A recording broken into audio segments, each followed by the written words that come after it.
Hello and welcome to this short presentation about being a good ally. On behalf of the Equity, Diversity, Inclusivity and Accessibility Committee of the ISAE, we are grateful that you have volunteered to be a Congress ally. To confirm, this role is entirely voluntary. There is no reimbursement for being an ally and there are no targets or measures associated with them. Conferences are places for learning, networking and sharing ideas. But at international conferences, there can be discrepancies in how people behave due to cultural differences. Being a good ally helps make these events inclusive and welcoming for all attendees. What is an ally then? It's usually an individual who actively supports and advocates for those who are marginalised or disadvantaged. The aim of this role at the ISAE Congress is to explicitly provide designated safe persons to talk to about aspects of the conference the delegates have concerns over. These concerns could be linked to any aspect of equity, diversity, accessibility and inclusion. As an ally, please try to respect everybody regardless of their background or identity and listen to their experiences without judgment. You will be speaking up on behalf of the person who has approached you, and normally that would be with a member of the ISAE Council or the Congress Organising Committee. We are asking our allies to wear green ribbons. Green ribbons are often used as a symbol of mental health awareness, and they're used to signal that the wearer cares about mental health.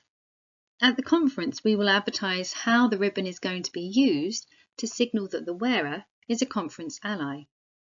You will receive some guidance from the conference organising team on maybe the rota or the timing or the expectations, but when you are not wearing your green ribbon, please don't feel obliged to act as an ally.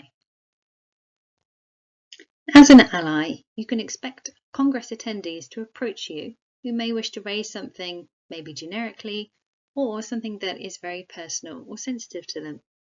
Be aware of both scenarios and everything in between, and remain reflexive to the needs of the person.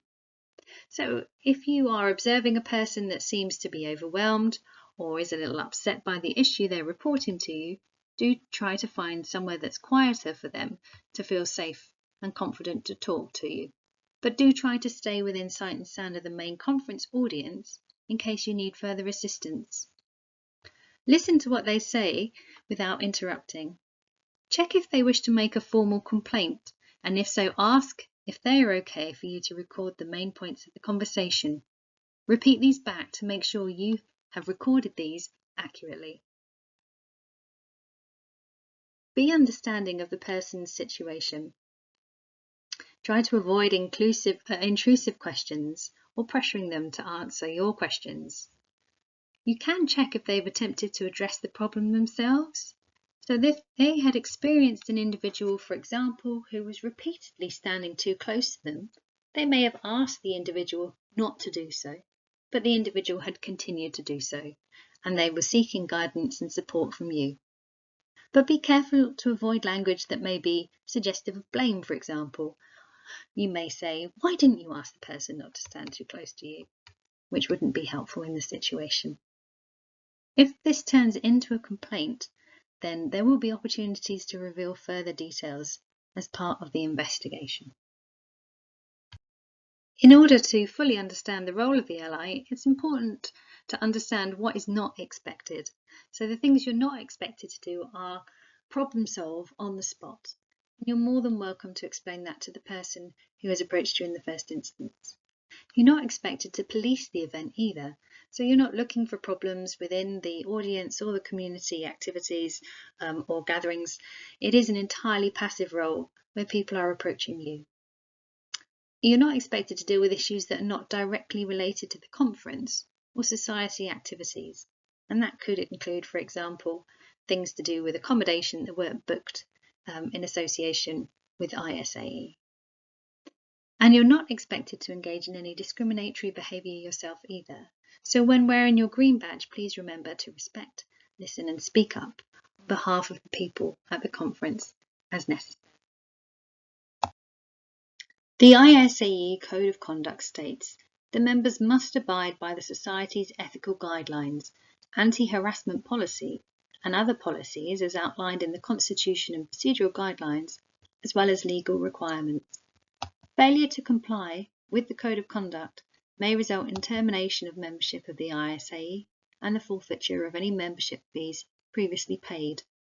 So the anti-harassment policy applies to all people involved in ISAE society activities, and it exists to ensure individuals within the society are free from all forms of discrimination, harassment, and retaliation.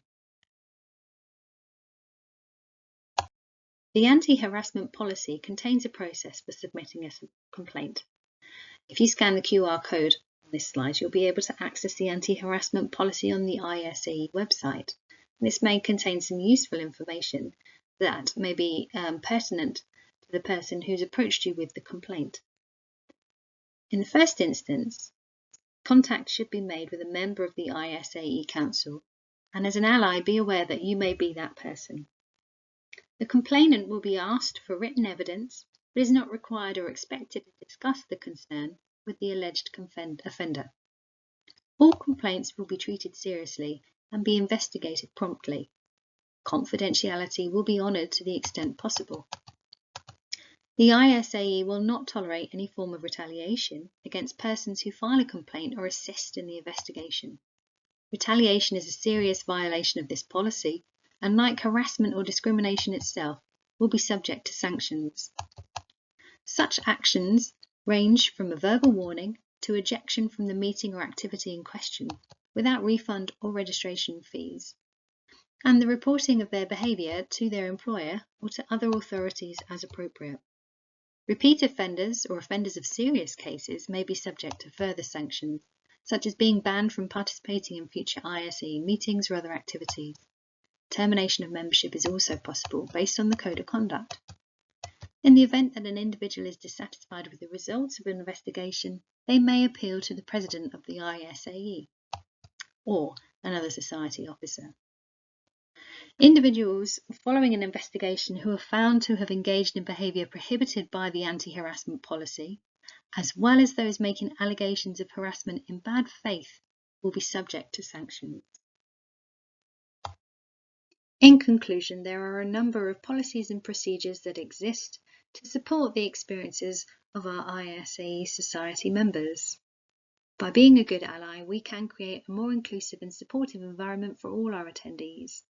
We value everybody's experiences and want to make the conference an enjoyable and educational experience for all. Some additional resources are available via the Better Allies website. If you have any questions about the role, please contact members of the ISAE Congress Organising Committee. On behalf of ISAE Council, thank you again for volunteering your time to be a Congress ally, wishing you a very enjoyable Congress experience.